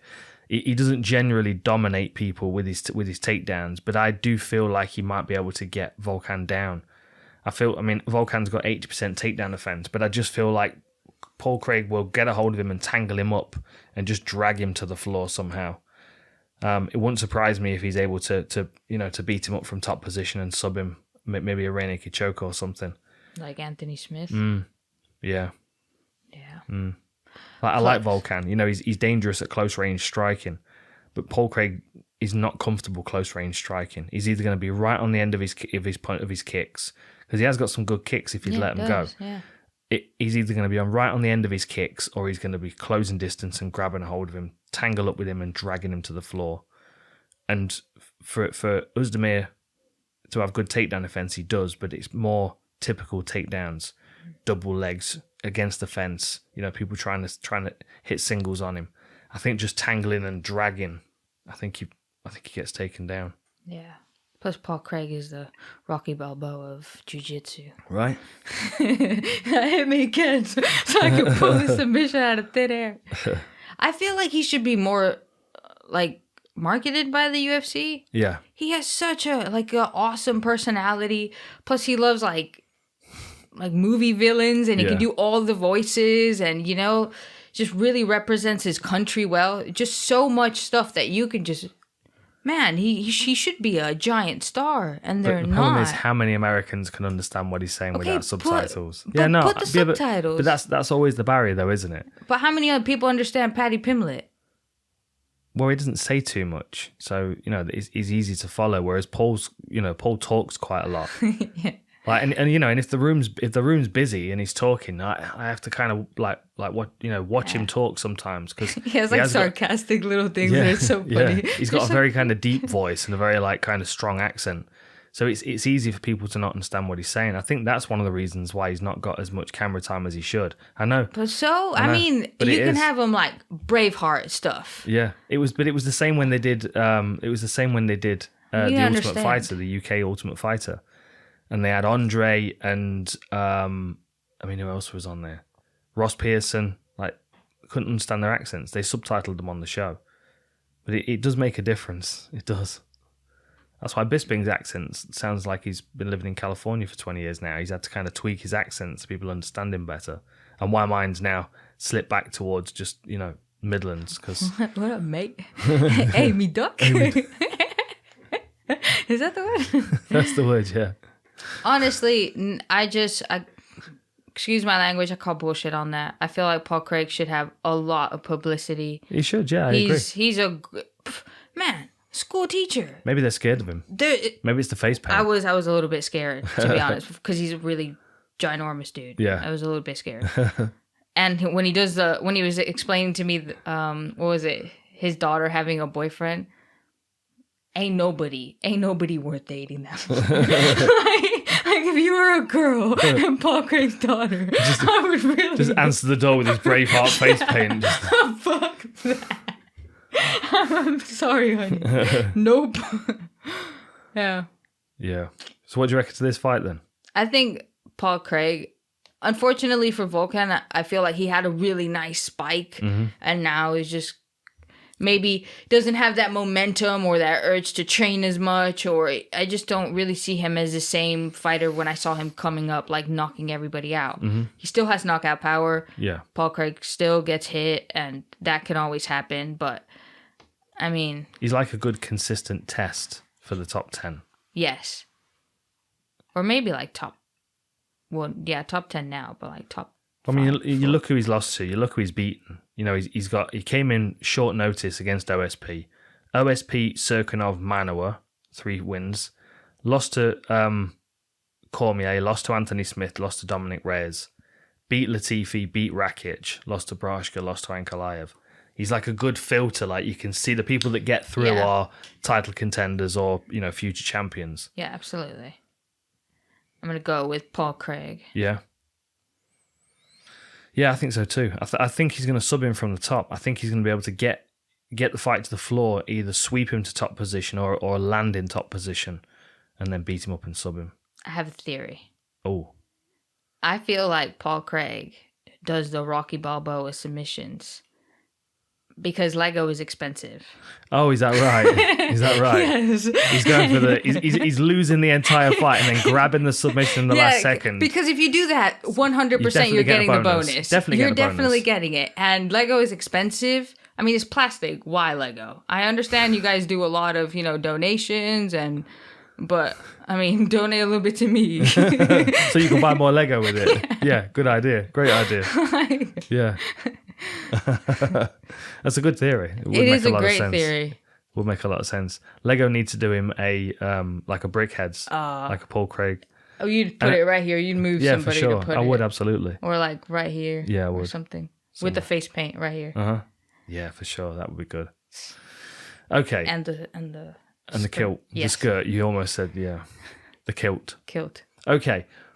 So we're both going for Paul Craig then, are we? Yes. Yeah. What do you think? Come on, Paul Craig. Sub? Sub. Last second of the third round, so he can get that not bonus that far. money. Third round though. Second round. Second round. So. But he's going to lose the first round on purpose, so he can get that bonus money. He's going to get knocked down. So he can get that Lego bonus money. I think so, because Volkan hits hard. Mm-hmm. Yeah, from about 6 inches away. He's like, knocks people cold. All right, but if you're on the ground, he can hit you from the top. He can. And that's a lot of power. Yep. But Anthony Smith just let him do it, though. Anthony Smith just kind of coasted for the first round and let him beat him up because his nose was broken, wasn't it? Yeah, he's trying to get some Lego money. Get some Lego money. Okay. Imagine if they paid you that. Imagine if it was $50,000, but it came in Lego. Imagine how much Lego that would be. We could probably just replace all the bricks in the house with that. Probably be cheaper to build out of Lego. A house. Holy shit, yeah, right? Probably cheaper to build out of Lego. I wouldn't really argue it. Okay. Next one? Yes. Okay, Molly McCann against Hannah Goldie. 24K. 24K. 12-4 for Molly McCann, 6-2 for Hannah Goldie. Same height and a 1-inch reach advantage for Molly McCann. Both have got a real high striking output. Slightly higher for Hannah Goldie, 5.83 for McCann, 6.05 for Goldie. Better striking defense and accuracy on McCann's part. What do you reckon? Well, we saw Molly at the IMAF competition, right? Which, man, props to you. There's no way I'm coaching anybody 2 weeks before I fight, or like 3 weeks. Yeah, and that, she's full of energy as well, wasn't she? And that Fit Expo is so draining. Because she went from training to doing that. Plus, she gives her whole heart when she's coaching. Yeah. That must have been just exhausting. And when I asked her, you got to be careful. You got to be careful brushing past the fake tan people as well with USADA tests. You don't want to you know what I mean? You don't want to absorb some sweat that's got some suspect shit. Oh, the protein farts and that. Yeah, set the fire alarm off on the Sunday constantly. Fucking, the methane alarm was triggered. All right. Anyway, when she was there, I wasn't only impressed and in all of that as an act from her, just saying that, this, I wouldn't be here if this wasn't important. Yep. You have to give back to the generation. So she really does give back to the MMA community, and she's, with the English mixed martial arts and always helping. Yep, that weapons up, gloves up, weapons down. Yes. Yeah, she was talking about that. But when I was listening to her coach, it was really smart advice. Constantly, even if, because there are different fighters, different weight class, and every time she was coaching and I was listening to it, I'm like, that's some high fight IQ. Yeah. And with the refs that are around or the judges, she's always asking questions and always trying to improve. And I feel like right now she's a lot more mature than she's ever been in fighting, which is great because she still has so much heart and determination and this will to win, but she also can channel it better now. Yes, yeah. I feel like she's channeling it better. Her energy, her fight IQ, all of it. I feel like that's getting a lot better. And what does Dave from Stoke mean? I heard her say that in an interview. You said what? She's like, don't get mad, Dave from Stoke. It's Dave from Stoke. She's probably talking to someone specific on like social media. A guy called Dave that lives in Stoke. I don't know if it was something against like Liverpool shit. or something. I wonder what he said to get a shout out on the post-fight interview. Dave from Stoke. It wasn't post-fight. It was just a documentary they did, and I don't know if it was talking about like Liverpool or something. It's like, all right, don't get crazy at me, Dave from Stoke. And I'm it's probably someone that gives a shit online all the time. That's probably what it is. All right, Dave from Stoke, you need to chill. She gonna come after you. Okay, which way are you going on this one? Okay. Wait, we haven't even talked about Hannah Goldie. You think I did all this research for nothing? You go sit through it. Because I sat through fights and interviews, so you listen. All right? You better not skip through. You've been told. I'm sick of this. It's like hours I could be outside. You're already sunburned. You're not allowed outside anymore. Okay, come on then. Talk to me about Hannah Goldie. Hannah Goldie. Yeah. Molly McCann can't get, crazy because she's very physically strong. Yes. Can go, like she got an armbar off of Emily Whitmire. But I felt like Emily kind of extended herself to the armbar. Yeah. Like she did the things to make it a little bit tighter. Yeah. But like when she strikes, her weight's really on the back foot. And I just feel like Molly's going to be like, thank you. It's going to be that wing and right hand. That's why I'm seeing it. The more I was watching Hannah Goldie, the more I'm thinking like Molly's she's gonna be patient. She's gonna kind of pry with the lead hand, but then once she feels like she's got your range, she's gonna start coming over the top with that right hand. And Goldie's gonna have a habit of doing this, and she's gonna start ducking away, and then she's gonna start reaching. And if I'm Molly, I'm thinking tease with the lead hand, come over the top, and then when I start to see her ducking, I'm gonna start framing and hitting her with the uppercut.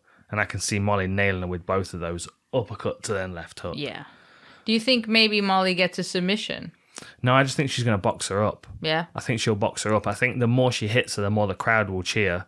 So even if she's in a position where she could sub her, I think she'll just keep hitting her. Okay. I could see Hannah Goldie trying to clinch her and trying to take her down and ending up like pulling guard or pulling butterfly guard and Molly ground and pounding. And that's where it gets risky for Molly, I think, is if she feels like the momentum's on her side and Hannah's kind of giving up, and then she ends up on her back and she's defending an armbar that she wasn't seeing coming. She's got to keep some composure, but I also think, to be honest, I mean, her like allowing the energy of the arena to come in is like an additional battery pack for her. Yeah.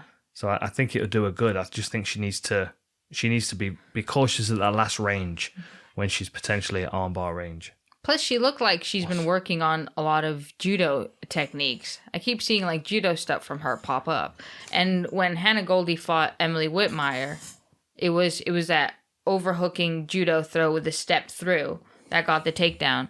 It did get her into a submission though, moments later, but she trains a lot with Dave Lawson as well down in Bournemouth. Molly does. Yeah. Like she's always spending time down there. And Dave Ippon Lawson has got wicked judo. Judo to arm bars is his thing. Yeah, I'm going Molly. Yeah, I think this is gonna be a banger. I think Molly's gonna be just way too much for her. Way too much for her. Too much energy, too much enthusiasm. Too much she'll be looking forward to that bottle of Howler Head that she'll be getting into while Paddy's walking out. That's like the one thing that she always mentions. Always. Like, I've done everything for this fight. Not one drink. No, that's always the main sacrifice. I know I sacrificed and I did everything because I did have one drink. That's the main sacrifice. For me it's peanut M&Ms. I've not had one peanut M&M. And she's like, I've had no gin and tonic. I've had no beer. Was it ale or something? It's like the same thing anyway. Okay. Right. Molly. So Molly, okay, yes, me too. Molly was a finish. I think, I could see her getting a TKO finish. Like late as well, like a banger of 2 rounds and then finishing her at like mid-third round. Yeah. Yeah, I'm excited for that. Okay. This one I think is going to be a ground and pound decision as well, to be honest. I think that doesn't make sense. Ground and pound decision. Yeah, like I think one fighter's going to win by just being able to beat the other one up by ground and pound. Like I think Molly's going to be able to hurt. I think she'll hurt Hannah Goldie, but I think she'll end up finishing her on the floor. Yeah. I think Hannah Goldie will curl up in a ball and Molly will just unload, and that's when the referee will jump in. Yeah, but that's not a decision. That's not a decision. You're correct. So what I'm saying is correct before you try to look, word it's hot in smother here. me. It's hot in here. See what he does. Each one of these cameras creates like 10 additional degrees of heat. I've got a little white dog sitting on me who's easily 45 degrees on her own. You know what I mean? Yes. Okay. Maybe I'm a bit dehydrated. Might be that. Deadlift. I deadlifted my brain fried. Dead brained. Deadlift brain. Brain lift. Anyway, stop confusing me. So Nikita Krylov against Alexander Gustafsson. Back down at 205, which is good to see. So Nikita Krylov is 27-9, and Gustafsson is 18-7. 2-inch height advantage for Gustafsson, 2-inch reach advantage for Gustafsson. Nikita Krylov is one of those people that I always keep my eye on because he's a bit like Volkan. He's a very, very tough test for anybody moving through this division into the top 10 or towards the title. Of course, Gustafsson's been up there at the top of the division, but this is a test to see where he's at now. Yes. Because he's had a bit of a rough run. Of course, Jones, then Smith, then going up to heavyweight and losing to Böhm. On the other side, you've got Krylov, who was with the UFC, came in initially as a heavyweight, ended up looking pretty good, but then getting released after one loss, if I remember right, and then coming back after getting a bunch of wins. And he's like, didn't he come back to fight Blachowicz in his first fight, returning to the UFC, something like that? Yeah, I think so. Like he's lost. He always gets tough fights. Champions. Like he got Johnny Walker in Brazil, the main event of your last fight. Yes. And he beat the fuck out of him. Do you know what I mean? Yeah. But he's like stubborn, tough. He's got enough skills and he's big enough to be a problem in this division, but he's probably not going to crack the top 5 or threaten for the belt at any time in his career. He's just good enough to be like, if you released him from the UFC, he'd go and win a belt in another organization within 3 fights. Do you know what I mean? He's that kind of fighter. So it's a tough test for Gustafsson, but it's a fight that he should win. It's kind of how it feels to me and how it looks, the way that's been made. I'm going the other way. You think Krylov's going to do it? Yeah. I mean, he lost to Paul Craig, but like he was piecing him up. Yeah, he was. But is that he's losing to Gustafsson because of how you expect Gustafsson to be now, or Gustafsson? Because if you think back to Gustafsson when he stopped Glover Teixeira, like height of his career when he was probably looking at his best. Yes. That version beats Nikita Krylov. Yeah, but you're thinking of him like pre-Reebok. Pre-Bok Gustafsson. Yeah, and then like it's past Reebok, now Venom gear. You know what I mean? Like it's been a while. Right. So pre-Bok Gustafsson was good. Then Reebok Gustafsson was struggling. And now Venom Gustafsson. Well, I don't know. Because like, yeah, I found it weird also that he was matched up to fight against Ben Rothwell. And then Rothwell just got released. Yeah. I found that weird. He probably said the wrong thing. Yeah, I don't know. He probably said he won't get paid enough or something. Yeah, I don't understand really why why he's coming back. Because he kind of still wants to fight, but kind of doesn't. Yeah, that's my concern, Yeah, though. he kind of still wants to fight and kind of doesn't. And, That's what I feel. Well, that was the feeling last time he fought, and it was kind of weird. I felt like that was why there was a compromise of him fighting at heavyweight. It's like, yeah, but making 205. Yeah. You know? But then this time around, he's coming back and he's making 205. And I think just the very process of him getting in condition to fight at 205. The problem, the times when Gustafsson doesn't perform well is when he's under pressure. Like when he's main event in Sweden, he's fighting Anthony Johnson and he just gets murdered first round. You know, like they're the moments when he struggles, when there's pressure on his shoulders because he's carrying the event. When he's like kind of buried a bit down on the main card and he's not the focus of attention, he looks pretty good. Yeah, I'm just concerned that. I think he's good enough to beat Krylov even now. Yeah. Yeah, I do. Because you've also got to Yeah, remember. I think he's good enough, but is he going to be good enough on the night? Yeah, I think he after is. being away for so long. Yeah, I think he is. And I think he is because he's going back down to 205. If he was, I'd be more concerned if he was fighting Ben Rothwell at heavyweight, because that to me feels like he's probably given up. yeah, that Like, makes I'm not sense. saying moving to heavyweight is not a bad idea, because I think it's a good idea, but coming back and winning a couple of fights at light heavyweight and then moving up, either that or just get fucking huge like John Jones did. So it's like, well, now I can't make 205, Yeah. which I don't feel like he did either. He didn't look particularly massive when he fought Böhm, aside from him already being a big dude physically. Like, he didn't look like he'd filled out into heavyweight frame at all. Just look like, oh, now I don't have to cut as much. Exactly. Cute. I think he beats him. I think he jabs his face off, and I think he beats him up ground and pound, like he did against Blachowicz. That was a very kind of comfortable, safe performance, and Blachowicz was just nullified. He sat in Blachowicz' guard for almost the whole fight and just beat him up. I could see that happening. Yeah. I just think Nikita is like vicious like currently. And that last loss must have ate him alive. You know? Yeah. Like if I was like, if I would have lost like that, I'd be so mad. Just so mad. Like getting Von Flue choked by OSP, knowing full well that that's his thing. Yeah. Yeah, but the thing is, like, that's the thing is, like, that's what you knew Paul Craig was good at. Like, he should have been nowhere near it, That's true. right? That's true. Well, what's Like, don't try and guillotine OSP. What's Gustafsson's signature move? Lead uppercut. That's the thing I always remember from him against Glover Teixeira. Well, it's not even lead, it's just uppercuts generally. Really nice, clean up the center. He's got good knees as well. Mm-hmm. You know, he's always the taller, rangier fighter. He's got great footwork. I would love to know the distance that he travelled in the first John Jones fight compared to Jones, because he must have done 3 times the distance footwork wise. He was constantly moving. Like, if he's down at 205, he's gonna have some of that footwork back. I think he's got better footwork. I think he's longer than Krylov. Like, the thing is, I know how good Gustafsson is. I just don't know how good he feels like he wants to be when he arrives. You know, it's a bit like Vitor Belfort used to be like that. I used to get really excited when he was added to the card, and then always in the back of my mind, there's a voice that goes, yeah, but he might not show up. Yeah. You know?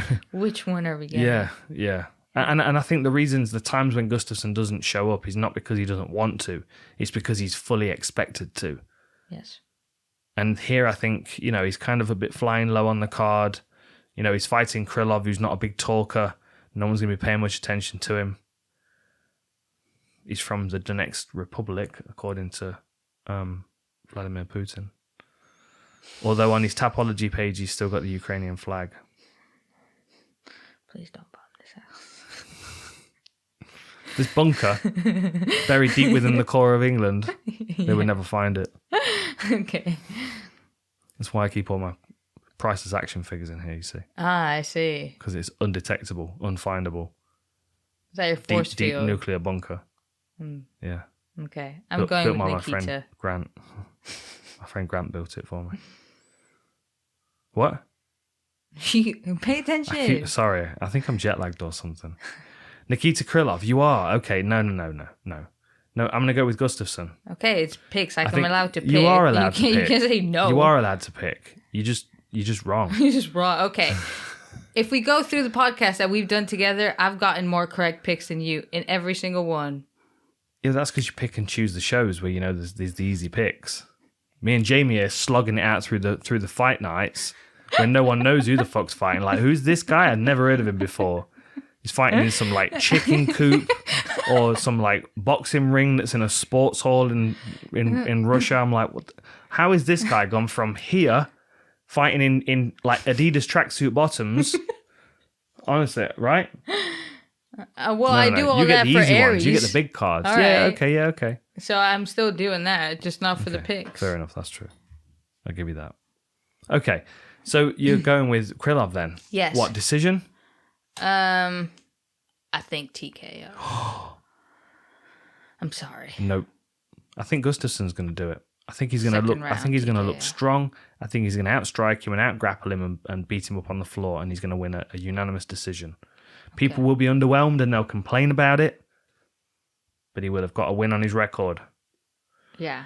I think this is the most 50-50 fight on the Tapology. You reckon? Yeah. Yeah. I'm kind of feeling a bit like the co-main event's the 50-50 one. I feel like that's very competitive. Okay, so shall we move on to then the people's main event? Yes. The baddie, Paddy Pimblett against Jordan Leavitt. Okay, where's my stats at? Fuck, man. Since I knew I was going to do this, I've had, Paddy the baddie in my head for like the past 3 days. I'm just doing this. Yeah. And then I'm like, please stop. And the picture stop. of Molly McCann, a gif in your head just playing over with a bottle of Halleck going, fucking come on! Fucking come on! No, the pic of her getting out of the cage where she looks like a fish. Like a fish tickle. Just like hanging on like planking. Oh, fucking hell. Honestly, they're gonna make a movie about these two one day. Absolutely. I'd watch it. I'd pay whatever. This is a movie that we're going to be watching sometime in the future about these two. And every time we see Paddy like at Cage Warriors or something, because if teammates fighting, he's always there, man, in the back. Like, you know, he doesn't feel like he's too big for anything. Like, he always shows up, which is great. Always shows up, never misses a meal. Anytime I'd walk by. Like, are you fighting yet? Okay, I'm just going out to KFC. And he's like coming back, and as he's finished eating, how long you got? 15 minutes. Let's just go to the car around the corner. We'll get some sweets. Oh, they had donuts as well. He's with like sauce just going everywhere. Yeah. It's crazy. You can't have a conversation with him because his mouth is full. I think that's why he has his hair cut like that, you know. So at no point is it long enough to get food in it. I think that's the secret. Okay. Like if I grew my hair out, I'd have the front like in my face all the time, covered in sauce. But he's figured it out. Yeah. He's figured it out. Okay, Paddy Pimblett, 18-3 is his record against Jordan Leavitt, whose record is 10-1. Paddy has a 1-inch height advantage and a 2-inch reach advantage. He has a very, very high striking output, 6.07 compared to 2.49 for Leavitt. Leavitt's a bit more of a kind of a cautious striker. He's got a higher striking accuracy, higher striking defense. He takes less shots. 33% takedown defense for Leavitt. They've both got a decent sub game as well. I've done a war room on this, which you haven't seen yet, have you? I haven't. It's going up tonight, isn't it, Jamie? It's tonight. So it will already be up by the time this podcast goes up. So yeah. So I didn't get like the cheat codes. You didn't get the cheat codes. And I watched the fights. Did all the homework yourself. Did my research. So y'all better be watching. You're being very threatening today. Is it the heat? Is it the heat wave? I think so. I think it was like coming back from Spain, and then you telling me like on our last day. Yeah. By the way, we're doing the Picks podcast for the main card. No, the entire thing. The whole thing. I was like, oh no. You've like commentated on like almost all of these fighters. Oh. So you had quite a fair advantage. Yeah, but you know. Well, I've just. It's just a bit of fighting, isn't it? You know, it's just a bit of fighting.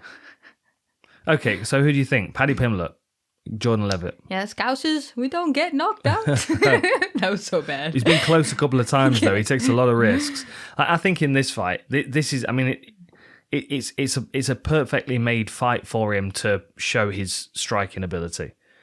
Because he's taller, he's got a longer reach. I feel like he's more powerful. I think he's faster. I feel like he's more aggressive. I also feel like if the distance closes at any point, if Jordan Leavitt gets his arms around him, then he can start using those hip throws and start his sequence to the back, you know, mount, ground and pound, back control. It would be smart of him, though, I think, to stay away from the ground game of Jordan Leavitt, because I think that's where it gets more 50-50. Yeah. Like this fight it's quite one-sided for Paddy as soon as it's while it's on the feet, yeah. But as soon as it closes down, even the wrestling exchanges might be quite 50-50. You know, they've both got, Paddy's got 25% takedown accuracy, 26% for Leavitt. Leavitt's all about body locks, trips and reaps. Paddy's about launching people onto his hips. Mm-hmm. They're both a bit risky, and they both end up people getting tangled up and falling into weird positions, and they've both got a lot of different submission attacks from different positions. Yes. I think Paddy's going to sub him. Do you reckon? Yeah. I think Do so. you think he will hurt him first, though, before he subs him? Well, I think it depends I have notes. on when Jordan goes in for the takedown, because I feel like he goes for the single, Yeah. but he goes towards the ankle, and opponents have been able to like step through into the back. And where others haven't been able to finish, I do feel like Paddy, in that instance, is going to finish the fight. So he either tags him a few times to where Jordan, like, level changes a bit reckless, because he does do that as well. Yeah. He sometimes level changes a bit reckless because he doesn't feel as comfortable striking. Yeah. And then I just feel like Paddy's going to circle towards the back and get a finish that way. Mm-hmm. I could see exactly that. Yeah. And I think that, like you said, because Leavitt doesn't like being pressured with striking, you see Paddy be aggressive. Like, so what he'll do is he'll kind of pick and poke at him, and then something will land, even if it lands light, and he'll just get a bit of a reaction out of Jordan, and then he'll chase after him, and then Leavitt will be backing up against the fence, level change, not on his own terms. Mm-hmm. And it wouldn't surprise me if we even see Paddy throw that switch knee that he throws and catching Leavitt as he's level changing. Yeah, hits him with that switch knee and then maybe subs him. Yeah. It's the speed of the attack of Paddy. That's what wins in this fight, I think. Like, Leavitt could drag it out and make it very slow. Like, he does have decent wrestling. If he's able to take it down and get top position and slow Paddy down, like, he's not going to let him move a great deal, and it could be quite frustrating. But he does do that to his opponents, like slows him clamps down, onto them and slows them with down, with his grappling. Yeah. I feel like when he kicks as well, he looks a bit like a ballerina. Yeah. Like, he's very flexible. He yeah, is very no, flexible. that's what I'm saying. That's one of the reasons why I was saying at the War Room why he can spread his hips and control people so well. Well, like Mokaev. Mm-hmm. Mokaev. Yeah. But I remember one time I was teaching a friend of mine, ballerina dancer, to kick, and she just like lifted her leg the exact same way that he kicks. Yeah. But it was just natural. It was just the flexibility and the ability to do that. So that's why I feel like in the beginning, they might kind of kick, like Paddy might do a bit of oblique kicks and other kicks, and Leavitt might try to kick him as well. Yeah. And have like that sort of exchange first before it goes to the boxing. And then Paddy's going to run at him. Yeah. Punches, flying knee, hit him with a flying knee. Yeah. I think Paddy's going to sub him as well. But I think he's going to hurt him first, though. I feel like you changed your mind. Oh, come on. Because I said it. Yeah, really. Yeah, because you said it would be Really? good for him to stay away from the grappling and stuff. Well, I tell you what you can now... do. I tell you what you can do. Oh, no. You can watch the War Room tonight. Okay, but I didn't watch it. Because that was on record yesterday. Was it, JB? What? Talking about Paddy winning by submission. Submission, Yeah. Oh. I thought I was going to sound Maybe real you were smart. standing at the door. I wasn't listening. standing at the door. Yeah, You whatever. always like close Maybe it. it's so I bugged. don't Maybe listen it's to bugged. It's bugged. Is it this action figure? Is it this Lego figure of you? Yeah.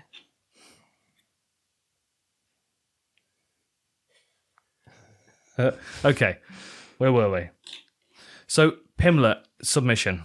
We're both on that same page. Yeah, I think so. I think so. Paddy the Paddy. Here we go. We'll get you wanna a bottle of do more. Howlerhead that you can just empty around the room when the fights are on. I just want to be able to be in that arena and sing along. Like when British people start chanting, Yeah. it is one of the greatest things. Like I watched Darren Till walk out, and I've cried. Yeah, I've like watched it several times. yeah, Like, it's intense. that's intense. incredible. Yeah. Okay, co-main event time. It's warm in here, isn't it, Jim? It's getting warm in here because of the lights. Okay, co-main event time. Jack Hermansson against Chris Curtis. Initially, we're supposed to be Darren Till. Chris Curtis has stepped in on short notice to take this. So Jack Hermansson 22-7, Chris Curtis 29-8. A 3-inch height advantage for Jack Hermansson and a 2-inch reach advantage for him. A bit like the Makwan Amirkhani fight further down the card. This is Jack Hermansson working fast and being aggressive against Chris Curtis, kind of slowing it down, working out of a good defense, and then cracking him with big power shots. Yes. What's cool is that Darren Till is going to be in the corner of Chris Curtis. Yeah. And then Jack Hermansson has pictures training with With Hamzat. Yeah. I don't know what's going on. And then everybody's like, "What's up with Smash Brothers?" It's like a breakup that happened, and they just show up dating other people. You're just like, what? Where am I missing this drama? They'll be on Love Island, mate. Okay. So Jack Hermansson with the height and reach advantage, but Chris Curtis, in his fight against Phil Hawes, he really showed good striking defense, especially because it was his debut. He kind of walked him into range. He's a southpaw. Walked into range, just defended. I think he's going to do the same thing here against Hermansson. Yeah. I think Hermansson's going to be kind of springy and awkward and flying at him with kicks and punches, but Curtis is just going to slowly take that space away from him, defend all those shots, and then start cracking him like 2.5 minutes into the first round. And every time Hermansson gets an opportunity, he's going to try and get a hold of him and try and take him down. And Curtis is just going to be like a brick wall. 100% takedown offense. Yeah. I thought one thing that I thought was like pretty cool and I think a bit telling of where he sees the fight or what he sees happening is that he posted like a Superman punching the Joker. But it was like a straight punch towards the chest. Right. And I feel like that's going to be his approach towards the fight. Because he works his southpaw at angles, but it's very intelligent the way he does it. It's not just like he's really looked into the angles that you benefit from being in an open stance southpaw. And he uses that really well, which is something hard to... For one, I don't think all southpaws do that or have that understanding that as much. I just feel like they kind of feel it out. But he seems to have a lot of different angles and things to like draw you, Yeah. He reminded me a bit of James Toney. Remember we were watching James Toney a little bit a few weeks ago where he's just working that Philly show and just rolling everything off his front shoulder. And Curtis is a bit more square, but he's still got that comfortable defense where... any body kicks, he takes them on his elbow, and any shots, he just kind of rolls them. And that allows him to get into closer range without taking too much damage. Yeah. Like I feel like if he gets close enough to Hermansson's going to start to feel a bit panicked and pressured, and Curtis will just kind of maintain his cool. He also invests a lot in body shots. Yeah. Like more than his opponents, he does a lot more body shots. And Hermansson had an issue with Vettori. With body shots. Yes, he did, yeah. So that's something that I thought, Yeah, and if you watch Chris Curtis's finish against Brendan Allen, he hits him with a hook to the body and then a hook to the head. Yes. Yeah. No. I'm thinking... struggles a lot with groin strikes. He was always getting hit. For every groin strike now, I just insert Marvin Vettori. Oh, bro. What the fuck, bro? He's riding my balls. What the fuck, bro? I just like that reaction. I'm surprised there aren't more of them. Like, dude, fucking... Yeah. What the fuck, bro? I think Chris Curtis is going to win this one. No, don't say that. Yeah, I do. I mean, there's some interesting stats. So he stopped 20 takedowns against Rodolfo Vieira. That one stood out to me. But he's got like a real kind of slow, steady, patient striking output. The only thing that might work against him is that this is 3 rounds and not 5. Like, I feel like he'd be better against Hermansson for 5 rounds because that gives him an additional buffer for him to kind of wear himself out, like bouncing around and trying to take him down and stuff. He also increases pressure as the fight goes on. Yeah. But against Vieira, so it was 17 significant strikes first round and then 46 second and third he landed. Like, picks up his work rate, same as he did against Phil Hawes, but he knocked him out. I don't know. I feel like Chris is kind of finding his range and his rhythm, and he's showing that he's got good enough defense to be able to walk most people down. I would like to see him fight Kelvin Gastelum. I think that would be a really good fight. 2 southpaws, 2 guys that are good boxers, both got enough wrestling to probably stop each other trying to take one another down. Yeah. But Jack Hermansson's like ground and pound is vicious. Yeah, it is. I just don't think he's going to be able to get in there. Like, I really think he's going to struggle. Like, as I was talking about in the war room, using momentum on his takedowns and chaining things together will be helpful. But the way that Phil Hawes reacted to Chris Curtis's takedown offense, he would like attempt it and be like, "Oh shit, no, not going to work." He just abandoned it. Maybe Jack Hermansson approaches it more like Greco with foot sweeps instead of a traditional takedown. That's what he did against David Branch. But then when he wasn't able to get Jared Cannonier down, that's when you could start to see him panic a little bit. And then Cannonier's like walking him down, like, "Oh, you can't take me down." I'd be scared of Cannonier who's on the other Yeah. side trying to punch me. I mean, but the thing is, like Chris Curtis, although he's not as big as Cannonier, And he he's looks still got... like Neil Magny. Who does? Chris Curtis. Like the same nice energy as Neil Magny he gives me. Yeah, but just a lot bigger, like width-wise. Yeah, no. Like Neil Magny's like 6'4", isn't he? I know, but I'm just saying like the niceness. Like Neil Magny's like a version of Chris Curtis that's been stretched. Yeah. Yeah. But Jared Candon here looks like he's just gonna take your soul. So I'd Yes, be he does, more yeah. scared. Yeah, but he came down from heavyweight, and he's what 6'3", I think. Like he's going to have been a lot bigger than Chris Curtis, but that doesn't mean that Curtis isn't going to be able to hurt Jack Hermansson. Like as effective as Jared Cannonier can be with his strikes, he's not probably as technically as good as Chris Curtis with his boxing. Like Chris Curtis's close range boxing, offense and defense is impressive, and Cannonier's best attribute of his striking game is his footwork. The rest of it is still being built on top. But I don't know. Like Jack Hermansson doesn't do great when he's being pressured and the fight's not going his way. Like if he's not been able to secure takedowns, he's not been able to get top position and work ground and pound. Chris Curtis is going to be confident to walk him down. Yeah. Like it's all about that first sort of 90 seconds for me for Hermansson. That's when he's got to hit him hard and try and get the finish. Yeah. Plus, if you think like he's just faced Rodolfo Vieira, you're not gonna have better grappling than Rodolfo Vieira. Exactly. But Rodolfo also gasses out immediately. And he got beat up for 15 minutes. Yeah, after he gassed out and wasn't able to get those takedowns anymore. I don't know. He does have really great takedown defense. I'm just trying to. I just really like Jack. I like both of them. I've got nothing against either of them. Yeah, but I feel more like I know Jack more. Yeah. I don't actually know either. You've got to take that out of it, though. Okay, taking that out of it. Probably gonna pick Curtis Blaydes then. Curtis Blaydes? Sorry. Yeah. We're jumping forward here. No, it's because I switched my Chris notes Curtis up. Blaydes. I'm going to go for Chris Curtis Blaydes. I just switched the paper of my notes because I did half of them on like here. You're going to go for Jack Aspinall and Tom Hermansson. Damn it. I'm gonna hear this for days. Yep. All your money on Makwan Diakiese. Okay, Chris Curtis. Sorry. Yeah.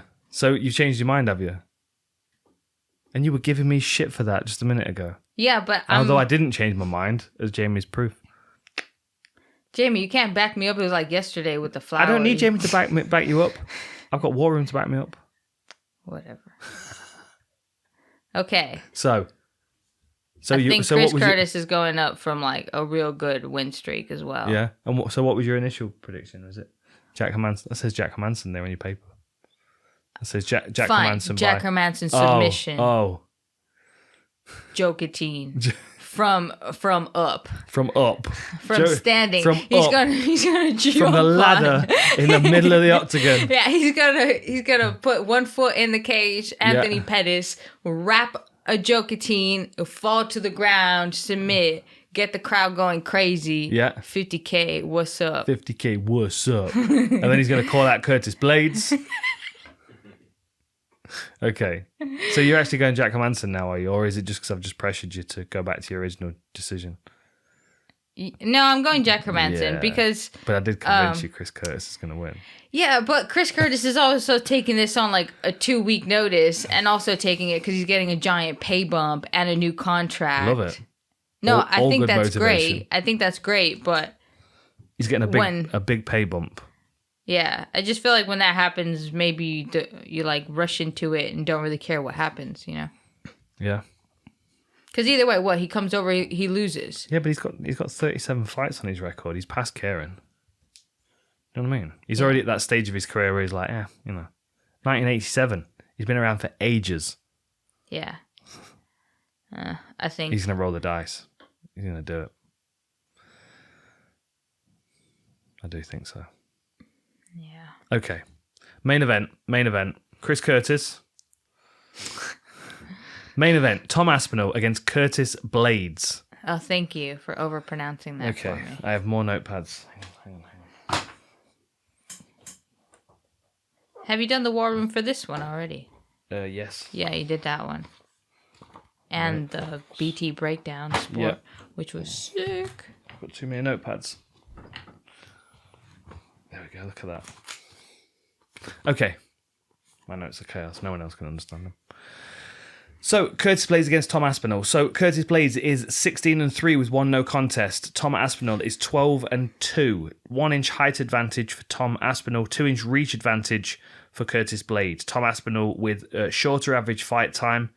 2 minutes 57. He's never had a fight go past the second round. Both of his losses are from the second round, one of them being a disqualification. Excuse me. He's got 1 win in the second round, which was Arlovski. Rear naked choke. Yes. And you know, he had a pretty successful first round. Yeah. He just wasn't able to stop him, which he's been able to do to everybody else. Mm-hmm. And that's one of the reasons why he's accelerated so quickly up the UFC division, because nobody can really touch him. Curtis Blaydes is a different kind of problem, though. Yes. He's got incredibly good wrestling. He comes in right at the top of the 265-pound limit. It's over 5 rounds. Tom's never been put under this kind of wrestling pressure before. What do you reckon?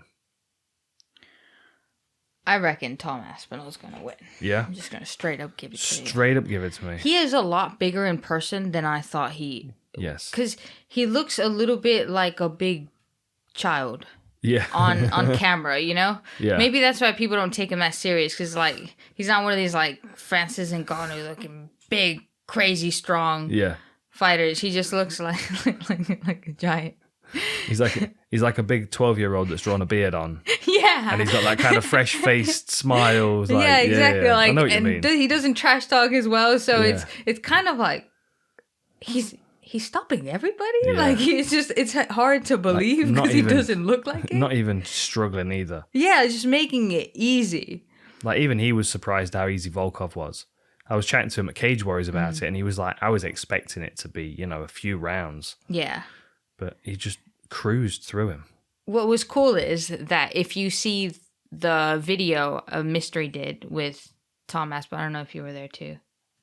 Were you there too? The most recent one? Yeah. No, the one before. No, I wasn't there. Okay. I was gonna give you props. No, share credit. Yeah. You don't get any. So when he was there, he was working with a wrestler. Yep. And he said next time I could be fighting a 6'1" wrestler for his last fight. Yes. So he's planning ahead already. Exactly. He's just trying to work his whole skill set. I noticed that. So it's not something that he's like, oh, okay, now I have a wrestler and now I'm going to get this camp for like 7 weeks and think that I'm going to learn wrestling in that time, because you don't get to do that. But he's been working through, the wrestling for a while now. Yeah. And he's a jiu-jitsu black belt. And this is something that his dad told me that I thought was really cool when I like hijacked the room upstairs.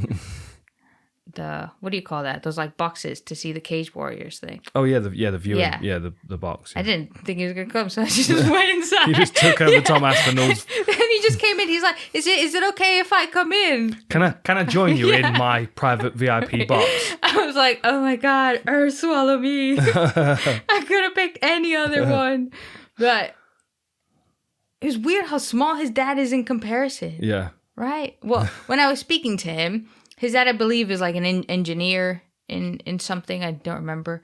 But he was like... Cyborgs. He's engineered cyborgs like Tom Aspinall. Yeah. Seems like it. Yeah. Carry on, sorry. But him and his brother have done jiu-jitsu from a really young age. And being able to have a sibling that you're able to train with all the time, and especially his dad that pays such close attention to detail because he's so small. And imagine you have a son that you think is going to be successful and that you want to help him any way you can. You're going to start to analyze and learn things detail by detail and make sure that he's not a heavyweight that says, I got knockout power. Yeah, I don't. Who cares? It's 4-ounce gloves. I'm gonna kill you anyway. So if he hasn't had that approach this whole time, plus the way he spoke about his grappling, I was just like, what, really? Yeah, and also learning how to grapple when you're a kid, like learning how to Thai box when you're a kid, it gives you an understanding of the technical ability because you don't have the power to hurt people. Like he's not always been a heavyweight. At one point, he was a kid. He was a small kid. Yeah. So he had to get the technique right before he had the size and strength to be able to do it easier. Yeah. Plus, he told me this story. I don't quite remember the details, so I'm not going to, mash it up. But it was about them watching a fight and then him pointing out something that was very strategical, especially for his age. Because he was so young. He's like, no, I'm going to do this. And I'm like, whoa. Like, when you hear a kid do that, he's going to fight great. And we've seen that with him finishing these fights so early because he looks for the way to finish it just the smartest possible way. Yeah. So I think he's going to sub Curtis Blaydes. Yeah. I'm interested to see how he deals with Curtis Blaydes' wrestling because I feel like Blaydes deals, he's far more about his size and the momentum behind his takedowns than the finesse of chaining things together. Yeah. So I think Tom might get taken down, but he might not. He might be able to scramble back to his feet, use his jiu-jitsu to sweep. I think Blaydes might look very uncomfortable if he's put on his back, and it wouldn't surprise me if Tom takes the initiative and wrestles him. Yeah. Blaydes might feel like he wants to stand and trade with Tom for a bit so he isn't so predictable. But then Tom's got the choice because if he stands and trades, he's going to show how much quicker he is than Blaydes, and then Blaydes will probably most likely want to wrestle. So then Tom will deal with takedown defense. If Blaydes wants to strike and Tom kind of can lull him into a false sense of security using his footwork, he might just blast double him in the first round and put Blaydes on his back and really take him out of his comfort zone. I think Tom's going to beat him, but I'm interested to see if Curtis can cause him any kind of additional issues. If Tom's able to run through Curtis Blaydes like he has done everybody else, then he's next for the title. He's got to be. He's got to be. I mean, Curtis Blaydes does break records for most takedowns and things. So 14 against Volkov he landed in 25 minutes. It's crazy. But he wasn't able to do the same thing to him as Tom Aspinall did. It's not just getting takedowns. He doesn't have sick elbows from the top. He rolls him over real nice, causes a lot of damage. That seems to catch people by surprise. Yeah, just from one shot. Yeah, just from one shot. They're like, I didn't feel like I was going to get hit with a Hulk. Just I feel like a smash would be. Another weird thing that I see with him is that his back foot is always flared out on any takedown. Tom Aspinall goes for a takedown and his feet are like this. But Curtis Blaydes, no matter if he's driving forward, it stays like that. It's wrestling boots, I'm telling you. Yeah. People wear wrestling boots. It's easier to drive off them. Yeah. He does a really good job, though, Curtis Blaydes, at squaring his opponents up. He has, I don't know if he does it on purpose, he looks for the angles or he drags, kind of pulls the opponent into square hips. I just don't think Tom Aspinall does that. Even if he's backing up, he doesn't back up straight on. No. He does. He's always in a really defensively sound position, even while he's defending. The only danger that I can see there in terms of striking is if Tom Aspinall, because Curtis is heavyweight. I mean, Curtis Blaydes has shown a lot more power now, and especially with his striking. But if Tom Aspinall feints too close, then I can see Curtis cracking Tom. Bam to 1-2. That punch he dropped Chris Dawkins with was pretty quick. So which way are you going? I don't remember what fight I saw that Curtis Blaydes did that to somebody fainting too close, that he was able to catch him. I already said I'm going Tom Aspinall. Tom Aspinall. How? Yeah. Submission. Yeah. What, first, second, third, later rounds? I think first round. Yeah. Yeah. Just catches him, just all over him. Yeah. I think maybe reverses a takedown and is able to, I don't know, but strike him and then get a rear naked choke or something. Yeah. I think second round. I think he's going to sub him with a Kimura. I could see him wrapping up a Kimura on a takedown attempt and then chasing it to the floor. Yeah. Yeah. Okay. What's your bet for fight of the night? Just before we wrap, because it is really hot in here. What's your bet for fight of the night? Which one's going to steal the show?